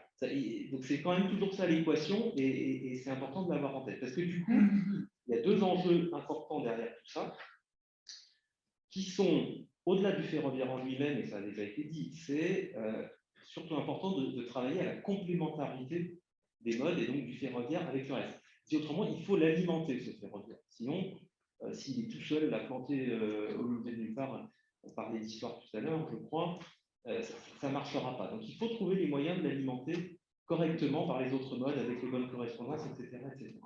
Et seulement après, on rentrera dans les enjeux techniques liés au ferroviaire. Et ça ne veut pas dire, là j'essaie d'aller très vite, qu'il n'y a pas des enjeux techniques et qu'on n'y travaille pas déjà. Donc là, je vais donner juste quelques exemples totalement partiels, hein, mais il y a des choses sur Paris-Clermont, on l'a dit tout à l'heure. Bon, il y a des travaux d'infrastructure classiques, mais il y a aussi des travaux, on met en place en fait une télésurveillance qui va servir à détecter beaucoup plus en amont des défaillances de composants, c'est-à-dire que ce n'est pas le train qui arrive qui va s'en rendre compte, le passage à niveau marque-off, il faut s'arrêter, etc. Et tous les voyageurs sont là à arrêter et attendre. On va détecter en amont avec des tas de capteurs qu'on va installer partout, des tests de résistance électrique, je ne sais pas quoi, je vous dis n'importe quoi, mais pour vous dire que ça va être détecté en amont grâce à ce type de capteurs. On va intervenir du coup en amont avec nos équipes et quand le train passera, il n'y aura pas de problème. Bon, c'est 3 fois rien, mais en termes de régularité, ça sera toujours, enfin, 3 fois rien, je veux dire, ça va être invisible en termes de travaux pour l'usager, mais par contre, en termes de régularité, ça peut être super important. Ça, c'est un premier exemple. Un deuxième, on travaille sur ce qu'on appelle la commande centralisée du réseau, c'est-à-dire remplacer tous nos postes d'aiguillage qu'on a tout au long de l'ensemble de nos lignes, qui sont souvent extrêmement anciens avec des technologies totalement obsolètes, par des commandes centralisées. On aurait 15 grands postes, 15 grandes salles de commande, si vous voulez, dans toute la France, qui commanderaient des zones très larges et de façon télécommandée. Là aussi, en termes de fiabilité, de régularité, c'est bien meilleur. Alors, il y en a déjà qui se construisent à Lyon, on y travaille très fort, à Dijon. Les études commencent aussi pour une commande centralisée autour de la zone clermontoise, et on est clairement dans des technologies nouvelles. Sur le fret, ça a été évoqué tout à l'heure, parce qu'il ne faut pas l'oublier justement, l'accord de relance et la région nous confie des moyens pour les lignes fret qu'on voit en vert un petit peu sur la carte. Bon, bah là, typiquement, on a aussi lancé des réflexions avec Martin Chazet qui est justement dans la salle, pour réfléchir en interne à comment utiliser au mieux les moyens qui nous sont confiés, et peut-être justement réfléchir à, en même temps qu'on va refaire les infrastructures, à comment est-ce qu'on les exploite mieux, moins cher derrière, pour justement limiter à la fois le coût des travaux et leur durée. Donc, ce type de réflexion est réellement engagé. Et puis, si carrément on passe dans la phase un peu plus, alors l'innovation, je ne sais pas, on va passer cette slide pour aller plus vite. Il y a 2 grandes thématiques sur lesquelles je peux vous donner des indications. C'est le ferroviaire décarboné. Je vous dis tout à l'heure que ce n'est pas si simple que ça, l'idée du bilan carbone en Auvergne. Bon, bah là, typiquement, il y a des choses qui sont travaillées, qui sont réfléchies en termes de technologie autour de la décarbonation, avec plus ou moins d'impact sur les infrastructures, et vous avez compris que c'était souvent faire, ou un peu plus sur les matériels roulants. Et puis, évidemment, il y a plus ou moins d'impact sur la réduction des gaz à effet de serre. Donc, première étape, c'est travailler sur le matériel roulant, en remplaçant par exemple le gasoil par des biocarburants. C'est le même fonctionnement, les mêmes technologies, mais par contre, ce sont des carburants moins polluants. La même chose en remplaçant par des biogaz, mais je n'entre pas dans les détails, ou avoir des matériels hybrides qui, selon le bon rapport de puissance dont ils ont besoin, vont utiliser plutôt tel ou tel carburant. Bon, là, il n'y a pas d'impact sur les infrastructures, ou en tout cas très peu, même s'il y a des sujets d'implantation de stockage de ces carburants. Si on regarde l'étape suivante, ça va être de travailler carrément sur des trains, des technologies différentes, on peut appuyer là-dessus. Voilà. Ce sont les trains à hydrogène. Donc là, on est carrément sur une nouvelle technologie, à la fois du train et à la fois du stockage, là, pour le coup. Donc, il y a plusieurs régions qui se sont lancées dans l'expérimentation. L'industrialisation maintenant de ces trains, la région Auvergne-Rhône-Alpes en fait partie. Donc là, les travaux sont en cours. Et ça, c'est une nouvelle manière, en le moins possible des infrastructures, de travailler de façon efficace sur le bilan carbone. Et puis ensuite, on va passer à l'étape suivante, qui elle va être beaucoup plus lourde, même si c'est parfois aussi la plus efficace, c'est en travaillant sur les installations de traction électrique. Donc là, ça veut dire quoi? Ça veut dire de l'électrification, en gros, partielle, en complément de l'électrification partielle, avoir des trains à batterie, c'est-à-dire qu'on n'électrifie pas toute une ligne, mais là où elle n'est pas électrifiée, le matériel a la possibilité de travailler sur des batteries qui sont embarquées plutôt que sur son carburant classique qui serait plus polluant. Et puis évidemment, la toute fin de l'histoire, c'est électrifier toute l'infrastructure, c'est le plus efficace, mais aussi, vous l'avez compris, le plus cher. Et puis, tout dernier point, mais toujours pour se donner des idées, tout ce qui est autour du train autonome. Parce que là aussi, quand on dit est-ce qu'on peut exploiter différemment le train, bon, bah là maintenant, il y a des technologies qui sont travaillées autour de conduites plus ou moins automatisées, plus ou moins autonomes. La question, c'est est-ce qu'on sait se rapprocher alors, de la navette autonome si on regarde le mode routier, ou des systèmes de masse autonome, métro automatique par exemple, si on regarde de l'urbain. Bon, bah là, il y a des travaux qui sont en cours. Alors évidemment, le tout premier niveau d'automatisation, c'est d'avoir une conduite manuelle comme elle est aujourd'hui et qui est contrôlée, c'est-à-dire que si, par exemple, il y a un dépassement de vitesse, il y a des balises qui sont capables de le détecter et d'arrêter ou de freiner le train automatiquement. En fait, ça existe déjà. Ce premier niveau d'automatisation, il existe. Il y a un second niveau qu'on peut voir sur les diapos suivantes, merci, qui est une accélération et un freinage qui soit là pour le coup totalement automatisé et contrôlé. Donc ça embarque déjà ce qu'il y avait dans le premier niveau, mais en plus ça va avoir des intérêts en termes soit à la fois de confort pour le voyageur et puis à la fois en termes d'efficacité énergétique.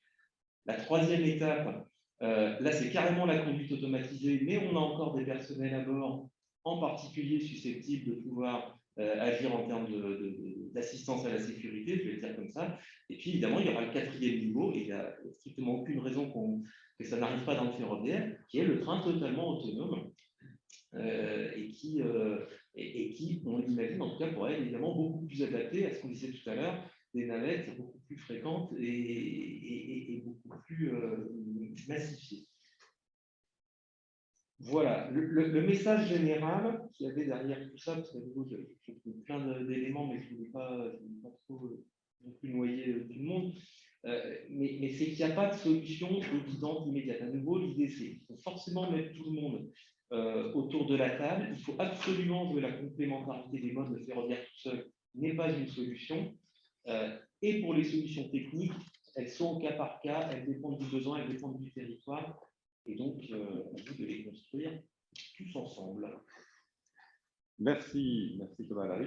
Alors, avant de prendre de probables questions dans la salle, on voulait un témoignage aussi de territoire, avec Stéphane Rodier, qui est maire de Thiers, vice-président du syndicat mixte des transports urbains du bassin thierrois. Et on a évoqué ce matin les AOM, les nouvelles AOM, venu avec la loi d'orientation des mobilités. Donc, l'AOM de Thiers, c'est un bon exemple aussi. Donc, on vous passe la parole. Et puis ensuite, je prendrai les cartes. Il y a une carte. Voilà, on va vous demander merci à vous. Simplement, en quelques mots, une offre de mobilité a des impacts pour un territoire. Et donc, un territoire ne peut pas totalement se désintéresser de ces thématiques. Pas simplement pour des raisons de mobilité d'ailleurs, parce que quand on touche la mobilité, on va parler de mobilité sociale, on va parler de mobilité économique et d'une certaine manière d'attractivité territoriale.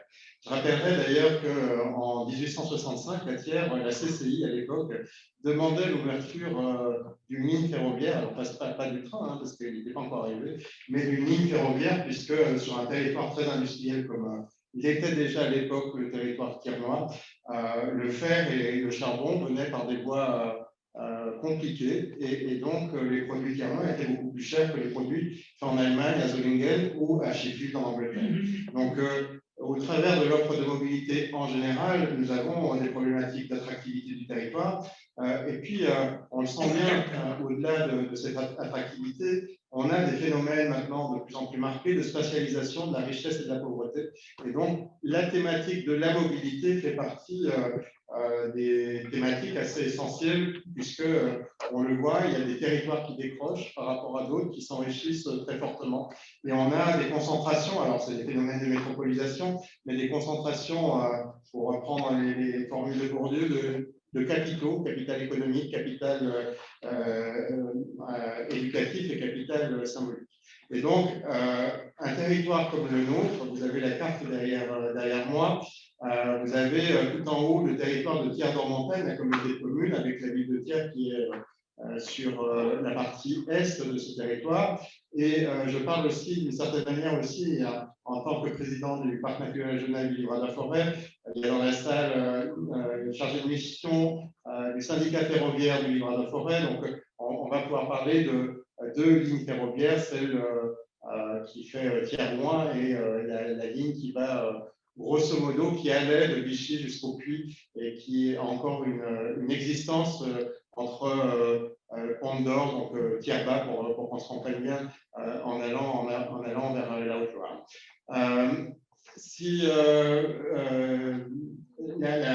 Les thématiques de pauvreté sont assez marquées sur le territoire que sur lequel je suis maire, puisque nous avons des quartiers politiques de la ville et le revenu médian par unité de consommation est beaucoup plus bas que sur l'ensemble du département du Puy-de-Dôme. Et quand on sait qu'on a des déplacements de travail entre la métropole de Clermont et le territoire de Thiers, très clairement, on a utilisé des études dans le cadre des assises de la mobilité sur le bassin thiernois. On sait que là où en train on va dépenser un peu moins d'une centaine d'euros en plus prise en charge pour moitié par l'employeur, si on va prendre en nature, on est sur des dépenses de 500 euros par mois très facilement sans prendre le péage. Donc si on rajoute le péage, vous imaginez les coûts. Et donc, au-delà de cet aspect très purement économique, du coup, il y a aussi des aspects de non-mobilité sociale. C'est-à-dire qu'on va avoir de plus en plus des phénomènes de poche, de pauvreté, où les personnes qui pourraient travailler ne vont pas pouvoir le faire pour des raisons liées à la mobilité.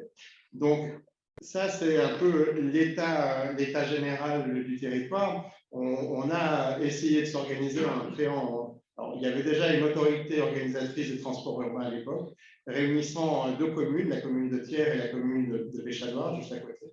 Et nous avons décidé de passer à une échelle un peu supérieure avec une défocalisation en deux sens, défocalisation au niveau du territoire, où on a l'ensemble de la communauté de communes de Thiers-d'Ormontagne et une partie de celle entre Dor et Allier, c'est-à-dire 3 communes allant jusqu'à Lezoux, et des focalisations sur les thématiques, mais plus sur le transport urbain au sens strict, mais aussi sur de la mobilité, comme l'indique la loi NOM. Et on avait déjà travaillé en ce sens avant même que la loi ne fût votée, ce qui montre aussi que cette loi vient accompagner des démarches territoriales qui étaient déjà engagées. Sur le territoire, nous avons donc une ligne ferroviaire qui marche entre Thiers et Clermont, et on a une partie qui a été fermée entre Thiers et Rouen. Et là aussi, il faut toujours défocaliser, c'est-à-dire que ce n'est pas un problème au niveau simplement de la ville de Thiers jusqu'à Rouen. On parle d'une ligne qui fait le lien entre deux métropoles, Clermont-Ferrand et Saint-Étienne. Et très clairement, on le voit au travers des études INSEE tout particulièrement, on a des dynamiques démographiques. Alors, monsieur rappelait à l'instant que l'offre de transport doit se baser sur la densité, mais d'une certaine manière, la densité se base sur l'offre de transport. Et la dynamique démographique principale sur l'ancienne région Auvergne, c'est une ligne qui fait Issoire, Clermont, Vichy, Roanne. Donc on voit très bien qu'elle est liée aux offres de mobilité, ce n'est pas simplement le train, mais qu'elle est aussi liée à cette offre-là. Et très clairement, le territoire thiernois, qui est en frontière de cette dynamique, peut aussi bien la rejoindre que décrocher complètement dans le long terme, aussi pour des raisons de ce type. Donc, très clairement, on a bien compris que ce n'est pas quelque chose qu'on peut réouvrir demain. La ligne est fortement dégradé et je rejoins ce qui a été dit. Il y a eu une absence d'investissement de long terme qui fait que c'est pas simplement sur notre territoire que l'on a des problèmes et qu'il sera impossible de réouvrir la ligne demain, mais qu'on puisse essayer d'avoir une perspective là aussi de long terme pour les raisons diverses et variées, mais aussi en termes d'attractivité du territoire. Je rappelle sur la partie du syndicat ferroviaire, on a déjà des choses qui se sont mises en place. Alors, précisément, la ligne avait été déclassée, donc c'est un syndicat ferroviaire qui a repris l'entretien de la ligne, alors un entretien minimal, hein, puisqu'on n'a pas les moyens suffisants pour entretenir une ligne qui puisse fonctionner à plein rendement, mais il y a des choses qui sont intéressantes. En particulier, on a du fret sur une partie qui va entre Courpierre et Giroux, en particulier du cartonnage, et une partie qui est plus liée à du transport à l'heure actuelle, un train touristique, sur une partie d'ailleurs assez touristique qui va de la Chaise-Dieu, passe par la Chaise-Dieu en vers. On a une ligne ferroviaire qui marque, on va dire, la structuration du parc Évreux-la-Forêt, puisque cette structuration se fait aussi bien par une départementale, par une rivière, la Dore, et par ce train. Voilà en quelques mots, mais effectivement, dire aussi qu'il y a des dynamiques territoriales qui dépassent le cadre simplement des acteurs publics. Je voudrais quand même citer le groupe Comronde, qui est un groupe de logistique très important, enfin, qui a son siège sur la ville de Thiers et qui est passé au ferroviaire. Et d'ailleurs, il n'a jamais utilisé autant de camions que depuis qu'il est passé au ferroviaire, parce que les derniers kilomètres doivent être faits par une offre autre que le train. Et effectivement, on sent qu'on a des acteurs privés qui sont intéressés par cette dynamique-là, au-delà de simplement les réflexions des collectivités territoriales, qu'elles soient de la région ou des autorités organisatrices de la mobilité, telles que celle du syndicat mixte des transports maternois ou le syndicat ferroviaire du Livradois-Forêt. Donc voilà en quelques mots ce que je voulais dire. En tout cas, je suis heureux que la région finance une étude sur la partie Bouin-Thiers qui permettra de prendre des décisions politiques par la suite d'une manière éclairée. Et j'entends, on sent bien à la fois les besoins essentiels et ça a été rappelé, hein, le fait que s'il y a des transports ferroviaires, il faut qu'ils soient utiles, c'est-à-dire qu'il faut qu'il y ait un cadencement suffisant et qu'ils soient en lien avec aussi toute l'offre de mobilité alentour, c'est-à-dire faire en sorte qu'on ait des hubs qui fonctionnent pleinement. En tout cas, le territoire qui est le mien s'est lancé, on a bien musclé la partie autorité organisatrice de la mobilité pour remplir cette mission au mieux et être en accompagnement, bien évidemment, avec les solutions ferroviaires qui pourraient émerger. Merci à vous. Merci. Merci Stéphane Rodier. Alors, il nous reste très peu de temps, on est un peu bousculé maintenant par la prise du retard, par le timing. On a le temps quand même, je pense, de prendre 2-3 questions dans la salle. Et voilà, donc il y en a plusieurs. Et pour rebondir peut-être sur le bassin thiernois, je ne sais pas si Madame Legrand est avec nous.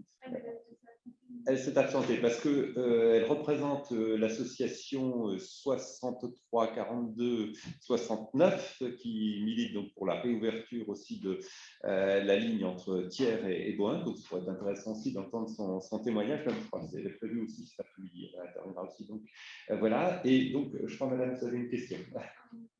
Oui.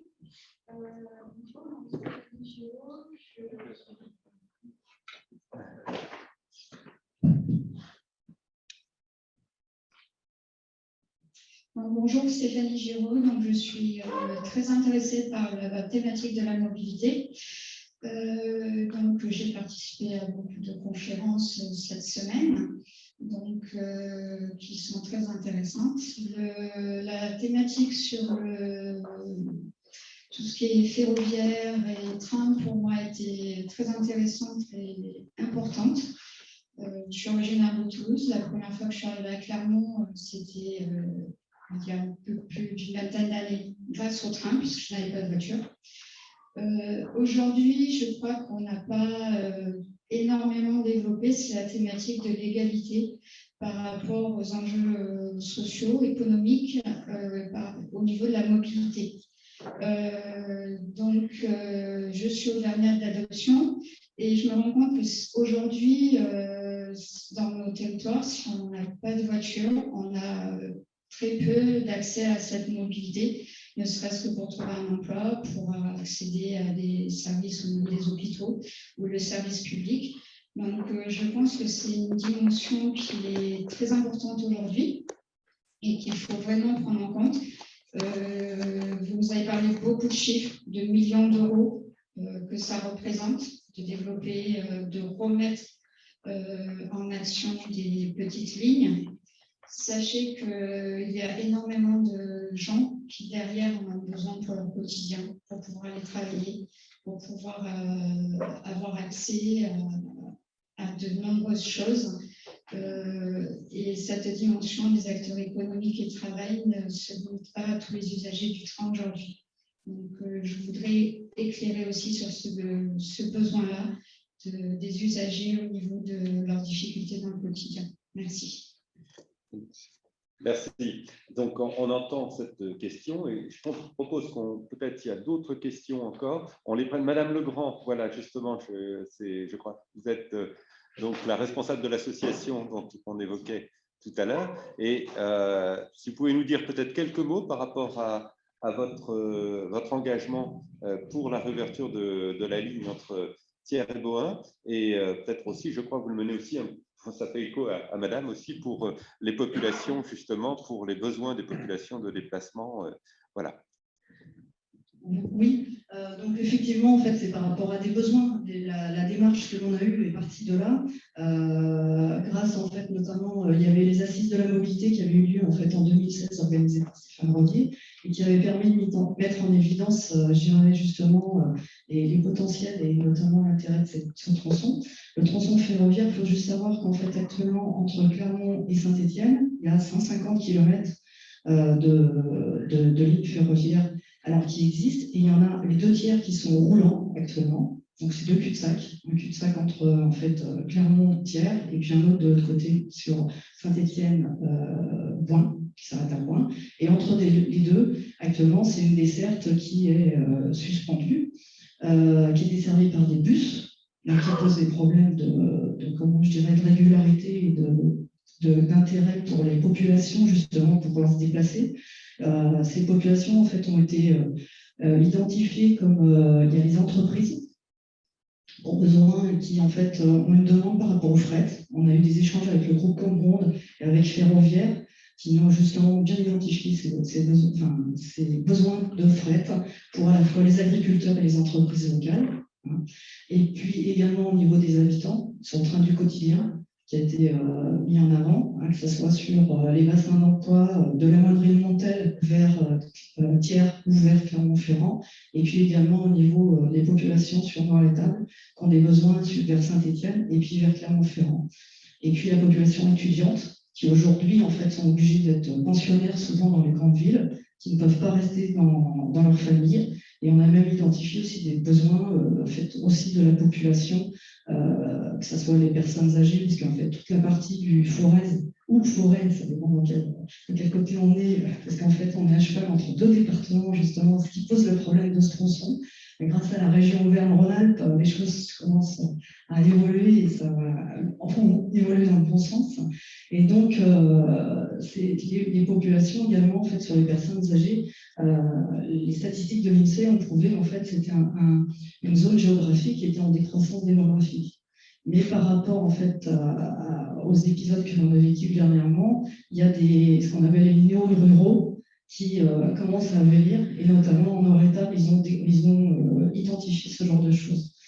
Et donc voilà, pour conclure sur les besoins, et après une petite précision sur le collectif. Donc le collectif, en fait, c'est au départ, c'est des associations et des habitants qui se sont spontanément réunis lors du challenge mobilité organisé par la région Auvergne-Rhône-Alpes et qui, après, en fait, ont su mobiliser des élus qui étaient déjà mobilisés mais pas fédérés. Et donc, nous, en fait, petit à petit, aujourd'hui, il faut savoir que les communes qui sont le long du tronçon votent régulièrement au conseil municipal le soutien pour la réouverture de ce tronçon. On a également les intercommunautés tout le long, que ce soit l'Or-Forez, Thiers-d'Or et Montagne ou entre Doré et Allier, qui ont voté également le soutien pour la réouverture de ce tronçon. Le département de la Loire et le département du Puy-de-Dôme, et puis des députés, tout ça. Donc voilà, on est un collectif qui regroupe à la fois habitants, associations et élus. Merci. Je crois que on va finir un peu là-dessus, mais ça résume bien une partie du débat du ferroviaire territorial, cette question de cette ligne entre Thiers et Bohain. Alors, je pense que le plus intéressant, c'est que la région nous donne aussi sa perception, parce qu'en plus, il y a une étude qui est en cours de finalisation, je crois, de l'initiative de la région sur la ligne. Et puis après, vu que l'heure tourne, on demandera au professeur Faucon peut-être une conclusion, une synthèse de conclusion, sans slide au micro, peut-être, voilà, vu le temps. Voilà, donc, madame, à vous. Oui, donc sur, Attendez, on va vous passer le micro, c'est plus facile, il est ouvert. donc, ce qu'on peut dire en particulier sur le tronçon Thiers-Bohain, qui est le tronçon de Saint-Étienne, c'est en effet un tronçon qui a été suspendu à la circulation par la SNCF suite à des problèmes de sécurité. Pas de micro. Suite à des problèmes de sécurité, et en effet, un cadre avait été mis en place, c'est-à-dire avec des temps de trajet plus intéressants pour le cadre que ne l'était le train. On était sur des temps de trajet très longs. Donc, comme l'a dit madame, la liaison ça entre Clermont-Thiers et Saint-Étienne. Excusez-moi, est-ce que vous pouvez parler un tout petit peu plus fort en visio, ça ne puis, s'entend pas. Merci. Entre Saint-Étienne, Montbrison, puis Bohain-Montbrison, puisque des travaux supplémentaires ont été faits entre Bohain et Montbrison. D'ailleurs, je veux dire, ce sont les seuls, pratiquement les seuls travaux du plan de sauvetage qui ont été aussi cofinancés par les collectivités. Donc, ça montre aussi ce qu'évoquait M. Faucon, qui est la nécessaire mobilisation des territoires, parce qu'ils ont les moyens pour permettre d'aboutir à des travaux et à des projets de desserte renouvelés. Compte tenu de la mobilisation très très importante du territoire, vous avez évoqué les élus, la région a décidé de financer une étude spécifique sur la réouverture de Thiers-Bohain, sur les besoins, et je dirais les besoins en déplacement et le niveau d'investissement qui serait nécessaire, puisque sur ce tronçon, peut-être que ça vient à l'arrêt d'une desserte qui n'était pas satisfaisante, mais il n'y avait que 30 passagers par jour, ce qui explique aussi qu'on ne puisse pas comme ça se lancer dans des travaux qui en 2016 étaient estimés à plus de 50 millions d'euros et qui aujourd'hui sont, je pense que l'étude montrera que les besoins sont supplémentaires. Je me tourne la photographie. En général, il y a une inflation grandissante. Voilà, donc vous voyez le rapport entre 30 passagers, au moins 50 millions d'euros de travaux, d'où la nécessité. Non, mais laissez-moi aller jusqu'au bout, puis je pourrais intervenir. Je vous donne les éléments factuels dont on disposait. Donc, ça justifie en fait qu'on lance cette étude pour objectiver les choses. C'est peut-être ce que vous avez souhaité, madame. Donc, objectiver le besoin de déplacement, la façon de couvrir et les travaux qui seraient nécessaires. Donc, cette étude, elle est financée à 100% par la région. L'État a donné son accord pour qu'elle fasse partie du plan de relance. Comme on l'a expliqué tout à l'heure, ça nécessite de multiples acteurs. Et SNCF Réseau est en train de préparer le cahier des charges de cette étude. Il n'est pas en cours de finalisation, monsieur, elle est en cours de préparation. C'est une étude un peu complexe et nécessite à la fois l'expertise de SNCF Réseau sur l'infrastructure, mais aussi toute une expertise sur l'aspect socio-économique et socio-démographique pour bien estimer les besoins. Donc, tout va arriver pour traiter, puisque c'est. Non, même si on ne va pas faire un débat. Bon, donc, je crois qu'en plus, on pourra en parler encore cet après-midi, éventuellement, mais en 2 mots, alors très, très, très rapidement. Et après, on conclut. Juste une précision, en fait, concernant le temps, justement, entre Clermont et Saint-Étienne. Clermont-Saint-Étienne, en fait, par le quart Actuellement, donc c'est un direct qui passe par l'autoroute. Il fait effectivement 1h45. Et en fait, l'ancien tronçon avec une ligne ferroviaire qui fonctionne, c'est-à-dire avec les temps corrects de circulation, c'est-à-dire 80 km/h ou 120 selon les secteurs, c'était vous rejoigniez en fait clairement à Saint-Étienne en 1h50 avec une desserte avec 6 gares desservies. Donc voilà, il faut remettre dans le contexte. Et quant à la fréquentation de 30 personnes, c'est certainement, vous avez tout à fait raison, il faut savoir qu'il n'y avait plus qu'un train qui circulait sur ce tronçon et qui, en fait, a des horaires, bien entendu, qui ne correspondaient absolument pas aux besoins. Donc, nous, en tant que collectif, on demande effectivement et on attend avec impatience cette étude des besoins parce que se référer à des faits, et on est d'accord, c'est une réalité, mais qui était liée plus à une problématique d'infrastructure parce qu'il y avait un pont qui posait problème au niveau du tronçon et qui effectivement réduisait la vitesse de circulation du train et qui du coup ne permettait pas une réponse aux besoins. Voilà. Donc il ne faut pas non plus s'appuyer sur des chiffres qui correspondent à une circulation qui n'était pas du tout adaptée. Voilà, tout simplement. Merci beaucoup. Merci. Voilà. Je prends encore une dernière question. Est-ce qu'on a le temps, Patrick Oliva, de prendre la dernière question? De toute façon, je précise que de toutes les personnes, vous êtes invités à déjeuner, hein, puisque ça a été prévu sur place. Ça permettra de poursuivre des échanges sur place. Bon, et si on prend quelques minutes, c'est pas grave ici. Donc, allez-y. Et puis après, on conclura. Bonjour, Christophe Cristani, donc directeur du syndicat mixte des transports Tiers-Loin. Donc ma question était pour Marie-Pierre Coissard. Effectivement, on a énormément parlé du partenariat, des prises de compétences et donc des relations territoriales entre les collectivités. On a vu que c'était quand même un débat complexe, que financièrement les choses étaient compliquées. Et donc du coup, ma question est la suivante. Il a été prévu effectivement la mise en place des fameux bassins de mobilité sur les territoires et on voit très bien, en tout cas, moi je vois très bien l'enjeu qu'il peut y avoir sur ces bassins de mobilité, de façon à pouvoir travailler territorialement un petit peu les projets. Et quand on parle de mutualisation, on travaille bien évidemment beaucoup avec la région sur de nombreux aspects, que ce soit sur le scolaire, sur l'interurbain, sur le cadencement, sur la mutualisation entre l'interurbain et l'urbain, sur les questions de mobilité active. Et donc, le débat, me semble-t-il, par bassin, alors, dont on ne connaît pas forcément au niveau des territoires la géographie qui a été retenue par la région. Mais en tout cas, je voulais savoir un petit peu le timing un peu plus précis qui a été prévu par la région, de façon à voir quand est-ce qu'on allait se mettre véritablement autour de la table entre AO, de façon à définir, me semble-t-il, c'est tout l'enjeu, nos projets pour demain. Merci.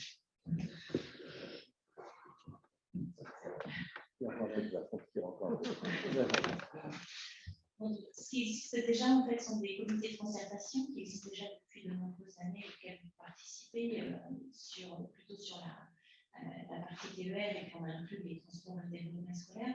Et ces comités de concertation ont été découpés par région en 4 zones, 4 grandes zones.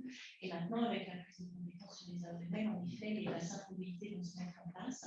Donc, bon, c'est très récent, hein, cette mise en place. Et les bassins sont encore complètement définis. Et c'est en cours, en fait. Si les conventions sont en cours de signature, la mise en place des bassins de mobilité devrait être faite d'ici la fin d'année, ainsi que les modalités de travail. Ça, c'est maintenant. Voilà. Une question dans oui, cette ligne tiers-point est tout à fait intéressante et dans le travail que nous faisons, notamment sur l'innovation. Je reviens très vite parce qu'il y a des gens qui dans la salle connaissent bien l'histoire. Dans les années 2010, nous avons lancé une grande ambition, celle d'avoir un opérateur de fret de proximité. Et nous avons travaillé là-dessus, et avec un groupement de transporteurs logisticiens, justement, qui voyaient l'intérêt du fret. Et finalement, c'est l'entreprise Combron, déjà citée, qui a pris le lead de cette opération pour créer Ferroviaire. Il y a eu peut-être quelques petits écarts, plus de transporteurs qu'on soit éloignés, peu importe. Ferroviaire existe par l'entreprise Combron.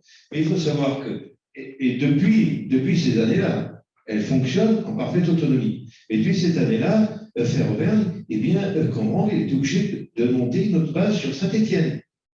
Et pour la gestion entre Saint-Étienne et Thiers, eh bien, il faut passer par Clermont et faire tout le grand tour. D'où l'explication de plus de camions. Donc, ce que je voudrais dire par là, on est bien dans un phénomène de mobilité, et la mobilité fret et la mobilité voyageur doivent pouvoir se coordonner. Et souvent, le transport voyageur a toujours priorité sur le transport fret, ce qui fait que le transport fret, si on peut anticiper à le faire passer à des heures où justement il n'y a pas de train, lorsqu'il y a des accidents, ça devient beaucoup plus problématique, et les transporteurs ne s'intéressent pas au fret, d'une part par rapport au coût, et puis par rapport à la non-régularité. Donc il y a un ensemble d'éléments sur lesquels il faut travailler, et pour moi, cette ligne tiers point est essentielle justement dans la liaison entre nos territoires. Et cette notion de temps est extrêmement importante, et cette notion de dessert des populations. Donc, vous voyez, on peut peut-être inventer autre chose. On a inventé Ferroviaire en 2010. On peut peut-être inventer autre chose et pousser les murs. Et là, je dois rendre hommage au préfet Stefanini, parce que l'opération n'aurait jamais vu le jour si le préfet Stefanini ne s'était pas imposé à la SNCF. Je ne parle pas de SNCF Réseau, je parle au groupe SNCF. En gros, il s'était pas séparé de la même façon, puisqu'on avait RFF, s'il n'avait pas fait pression pour que Ferroviaire se mette en place. Très bien. Très bien. Merci beaucoup. On